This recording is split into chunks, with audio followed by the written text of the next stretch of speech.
तो ये मूवी शुरू होती है नल को दिखाते हुए, जिसको क्लिंटार नामी प्लेनेट पर कैद करके रखा गया है। बताया जाता है कि इस प्लेनेट पर सारे ही उसके बच्चे हैं जिन्हें सिम्बियोट्स कहा जाता है, जिन सब पर नल हुकूमत करने के साथ साथ जुल्म भी किया करता था। नल के जुल्म बढ़ जाने पर सभी सिम्बियोट्स ने तंग आकर एक प्लान बनाया और अपने ही बादशाह नल को कैद कर दिया। अब नल अपने आप को इस कैद से आजाद करवाना चाहता है, जिसके लिए उसे कोड एक्स नामी किसी चीज की जरूरत है, जो कि वेनम सिम्बियोट और एडी की बनाई हुई है। ये सिम्बियोट इस वक्त जमीन पर है और अब वो किसी पैरासाइट की तरह एडी की बॉडी के अंदर रहता है। खैर, नल को किसी भी कीमत पे अपनी इस कैद से आजाद होना था। उस डिवाइस को यानी कोड एक्स को हासिल करना था, जिसके लिए वो एक प्लान बनाता है और xenophagus नामी बड़ी बड़ी क्रिएचर्स को पूरे यूनिवर्स में भेज देता है ताकि वो कोड एक्स को ट्रैक करके नल के लिए हासिल कर लाए। लेकिन ये काम इतना आसान नहीं। xenophagus कोड एक्स को तभी ट्रैक कर पाएंगे जब वेनम सिम्बियोट पूरी तरह से एडी की बॉडी को अपने कंट्रोल में लिए होगा। अब सीन कट होकर हमें एडी को दिखाया जाता है, जो एक बाहर में बैठा किसी से बातें कर रहा था। अचानक उसके पीछे कोई पोर्टल ओपन हुआ, जो पोर्टल उसे अपने अंदर खींच के ले गया और मालूम हुआ कि वो अब एक दूसरे यूनिवर्स में पहुंच चुका है। इस यूनिवर्स में भी है वो इस वक्त प्लेनेट अर्थ पर ही, और एक शॉकिंग बात उसे ये पता चली है कि पूरी दुनिया उसे और उसके वेनम सिम्बियोट को ढूंढ रही है। लेकिन यहाँ पर एडी और वेनम ये फैसला करते हैं कि वो न्यूयॉर्क जाएंगे और एक खास आदमी को ब्लैकमेल करेंगे, जो इस सारी सिचुएशन से उनको बाहर निकाल सकता है। अब इससे पहले कि ये लोग इस शहर से निकल पाते, ये दोनों देखते हैं कि कुछ लोगों ने मासूम डॉग्स को पकड़ा हुआ था, जिन्हें वो फाइटिंग कंपटीशन के अंदर लेकर जाने वाले थे। ऐसे इन डॉग्स की जान खतरे में थी और इन डॉग्स को बचाने के लिए एडी और वेनम सिम्बियोट इन लोगों से लड़ने लग जाते हैं। वेनम सिम्बियोट के लिए इन आम इंसानों से लड़ना कोई बहुत ज्यादा मुश्किल नहीं था। उसने बड़ी आसानी से सभी लोगों को अपने कंट्रोल में कर लिया और आखिर में इन सब के सर भी खा लिए, जिसके बाद फाइनली इन दोनों ने उन गुंडों के चुंगल से डॉग्स को भी आजाद करवाया और अब ये तैयार थे न्यूयॉर्क जाने के लिए। अब रास्ते में देखने को मिलता है कि वेनम सिम्बियोट ने एडी की बॉडी के ऊपर पूरी तरह कंट्रोल लिया हुआ था, जिसकी वजह से उसके आसपास मौजूद xenophagus को उनकी लोकेशन के बारे में पता चल जाता है। यही से सीन कट होकर हम एरिया 51 को देखते हैं, जो एक अंडरग्राउंड फैसिलिटी है। इस फैसिलिटी के अंदर देखने को मिलता है कि एक लेडी साइंटिस्ट ने बहुत से सिम्बियोट्स को कैद करके रखा हुआ था, जो काफी अर्सा पहले वेनम सिम्बियोट के साथ ही यहाँ जमीन पर आए थे। यही लेडी साइंटिस्ट के साथ हम रेक्स नामी एक सोल्जर को भी देखते हैं, जो सिम्बियोट्स के ऊपर ही स्टडी करने के लिए यहाँ आया था और वो ये जानना चाहता था कि आखिर क्यों ये सिम्बियोट्स दुनिया पे आए थे और वो दुनिया से यानी अर्थ से चाहते क्या है। लेडी साइंटिस्ट रेक्स को सिम्बियोट्स के बारे में बताने लगती है, जो किसी पैरासाइट की तरह किसी दूसरी क्रिएचर के साथ रह सकते हैं। और इस टाइम लेडी साइंटिस्ट किसी ऐसी क्रिएचर की तलाश में है जिनके साथ ये सिम्बियोट्स अपना अच्छा रिलेशन बना ले, लेकिन अभी तक वो इस मिशन में कामयाब नहीं हुई। यहीं पर अब लेडी साइंटिस्ट को खबर मिलती है कि उन्हें एक ऐसा आदमी मिला है जिसका ऑलरेडी सिम्बियोट से काफी अच्छा रिलेशन है, लेकिन यह आदमी उनके साथ कोई कोऑपरेट नहीं कर रहा, यानी उन्हें कुछ सिम्बियोट्स के बारे में ज्यादा इन्फॉर्मेशन नहीं दे रहा, उनसे बात नहीं कर रहा। मालूम होता है कि ये आदमी सिम्बियोट्स के बारे में बात इसलिए नहीं कर रहा क्योंकि जिस सिम्बियोट के साथ उसने अपने आप को सिंक किया था, उस सिम्बियोट ने उसे मरने के लिए अकेला छोड़ दिया। यहाँ पर लेडी साइंटिस्ट इस आदमी को एक और सिम्बियोट देती है सिंक करने के लिए, यानी अपने साथ रिलेशन बनाने के लिए, और साथ ही उसे ये भी बताती है कि ये सारे के सारे सिम्बियोट एक नल नामी क्रिएचर के बच्चे हैं और कैसे अपनी बेहिसी के चलते नल इन सारे सिम्बियोट्स को मारना चाहता था, लेकिन इन सारे सिम्बियोट्स ने बगावत की और मिलकर नल को ही कैद कर दिया और खुद वहां से आजाद हो गए। नल अब अपनी उस कैद से आजाद होना चाहता है, जिसके लिए उसे कोड एक्स की जरूरत है। समझ लो वो कोड एक्स उसकी जेल की चाबी है और वो कोड एक्स इन्हीं सिम्बियोट्स में से किसी एक सिम्बियोट ने बनाया है। लेकिन जितने सिम्बियोट यहाँ मेरे पास है, इनमें से किसी के पास भी कोड एक्स नहीं, और उसी कोड एक्स को लेने के लिए नल ने बहुत सारे xenophagus अब अर्थ पे यानी दुनिया में भेजे हैं। इधर हमें तो पता है कि वो कोड एक्स है वेनम सिम्बियोट और एडी के पास। अब सीन दोबारा वहीं पे शिफ्ट होते हैं जहां हमने देखा था कि सफर करते हुए वेनम सिम्बियोट ने पूरी तरह एडी की बॉडी पे कंट्रोल ले लिया था और उसी की वजह से एक जेनोफेगस ने उन्हें ट्रैक भी कर लिया। वो अब उनसे जैसे ही कोडेक्स लेने के लिए उनके पीछे आता है तो यहाँ हमें मूवी का एक बहुत ही जबरदस्त शॉट दिखाया जाता है जिसमें वेनम सिम्बियोट और एडी का सामना हो रहा है जेनोफेगस से, और ये लोग प्लेन के ऊपर लड़ रही है। इनकी लड़ाई ये ज्यादा देर चल नहीं पाती क्योंकि जेनोफेगस प्लेन के इंजन में आकर मारा जाता है। लेकिन अब इस इंसिडेंट से एक अच्छी चीज ये हो गई थी कि वेनम सिम्बियोट होशियार हो गया था। वो ये जान गया था कि जब भी वो एडी की बॉडी पर पूरी तरह कंट्रोल करेगा उसे कोई ना कोई जेनोफेगस ट्रैक कर लेगा, इसलिए अब उसने एडी की बॉडी को कंट्रोल करने से अवॉइड करना शुरू कर दिया है। और ये बात उसने खुद एडी को भी बता दी है। ये कहते ही उसने एडी को प्लेन से नीचे फेंक दिया और उसे बचाने के लिए खुद किसी पैराशूट की तरह उसके ऊपर की तरफ उड़ने लगा। अब एडी को तो ज्यादा कुछ पता नहीं था कि वो क्रिएचर जिसने उसके ऊपर हमला किया वो कौन है और आखिर वो चाहती क्या है। यहाँ पर वेनम सिम्बियोट उसे बताता है कि वो क्रिएचर जेनोफेगस है जिसे नल ने भेजा है। असल में नल कोड एक्स लेना चाहता है जो उसके जेल की चाबी है जो हम दोनों ने मिलकर बनाई है, और अगर हम दोनों में से कोई भी मर गया तो वो चाबी खत्म हो जाएगी। एडी कंफ्यूज था कि उसने कोई कोडेक्स कब तैयार किया। तब वेनम सिम्बियोट उसे सारी पुरानी कहानी सुनाता है जहाँ पर उन्होंने कोडेक्स को क्रिएट किया होगा। अब यहाँ इन्हें बातें करते हुए देख लेते हैं रेक्स के आदमी यानी सोल्जर्स जो असल में किसी ऐसे ही सिम्बियोट को ढूंढना चाहते थे जिसने किसी इंसान के साथ लिंक बनाया हो और उससे वो बातें कर सके और जान सके कि आखिर उनके दुनिया पे आने का मकसद क्या है। एडी खुद इतना ज्यादा ताकतवर नहीं था लेकिन जैसे तैसे करके उसने इन सोल्जर से बचने की कोशिश की और अपने आप को बचाने के चक्कर में उसने गलती से एक सोल्जर को भी मार दिया।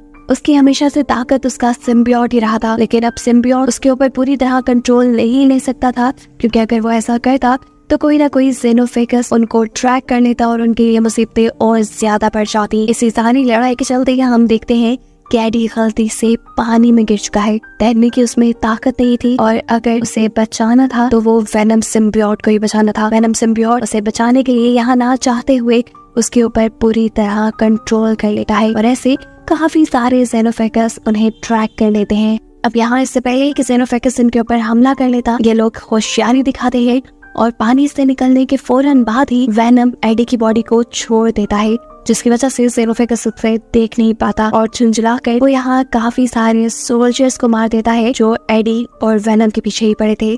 एडी तो मौका पाकर यहाँ से भाग चुका था लेकिन पैदल वो कितना भी आगे जाता। यहाँ उसकी किस्मत उसका साथ देती है और उसे एक फैमिली मिल जाती है जो रोड ट्रिप पर निकली हुई थी। वो फैमिली एडी को लिफ्ट दे देती है और बताती है कि ये लोग एरिया 51 पर रुकने वाले हैं क्योंकि इन्हें बहुत सारे एलियंस को किन्हीं सिम्बियोट्स को देखना है। एडी भूखा था। ये फैमिली एडी को खाने के साथ साथ जूते भी देती है क्योंकि एडी के पास इस टाइम जूते भी नहीं थे। रास्ते में ये फैमिली फाइनली एडी को लॉस वेगस छोड़ चुकी थी। हम यहाँ पर आकर एडी अपनी एक पुरानी फ्रेंड से मिलता है जो कि एडी के वेनम वाले रूप से बहुत ही ज्यादा इम्प्रेस थी और उन्हें खुश करने के लिए या मजबूरन उनके स्टार्ट करने पर वेनम को एडी की बॉडी पर कंट्रोल लेना पड़ता है, जिसके बाद ये दोनों यहाँ पे डांस करते हैं और इनके इस हैप्पी मूवमेंट का नतीजा ये निकलता है कि बहुत सारे जेनोफेगस उसे ट्रैक कर लेते हैं।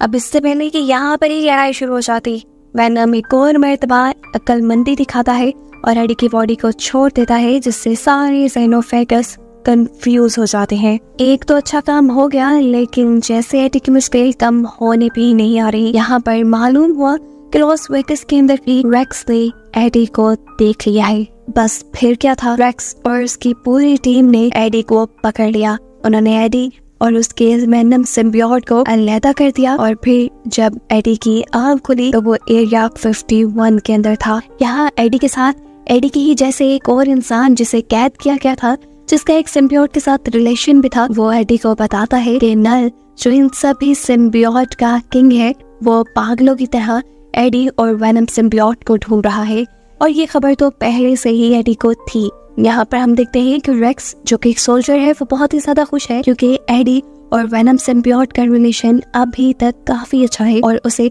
एडी की मदद से काफी सारी इंफॉर्मेशन मिल भी सकती है। वो अब इस जगह का सारा कंट्रोल अपने हाथ में ले लेता है और यहाँ मौजूद साइंटिस्ट को भी यहाँ से चले जाने को कहता है। अभी तो उसे एडी से पुराने बदले भी लेने थे। एक तो पिछली मरतबा वो रेक्स के हाथ नहीं लगा था ऊपर से उसने रेक्स के कई बंदे भी मार दिए थे, जिनका बदला लेने के लिए वो एडी को एक मर्तबा बाहर निकालकर उसे शूट करने की कोशिश करता है। लेकिन एडी की किस्मत अच्छी थी यहाँ पर, क्योंकि वेनम एक और मर्तबा उसे बचाने के लिए यहाँ आ गया। लेकिन अब सवाल तो ये है कि वेनम सिम्बियोट को तो इन लोगों ने कैद कर दिया था, तो वो यहाँ आया कैसे? असल में वेनम जानता था कि रेक्स एडी के साथ कुछ ना कुछ तो बुरा करेगा। उसका ख्याल रखने के लिए उसने यहाँ साइंटिस्ट के साथ अच्छा बॉन्ड कर लिया, जिस साइंटिस्ट को रेक्स फसूल में इस फैसिलिटी से निकालना चाह रहा था। बस उसी साइंटिस्ट की मदद से वेनम सिम्बियोट अपने जेल से आजाद हुआ और उसने अपने एडी को बचा लिया। लेकिन यहाँ सिचुएशन कंट्रोल में आने के बजाय इनके साथ और भी बुरा हो चुका था, क्योंकि एडी को बचाने के लिए वेनम सिम्बियोट ने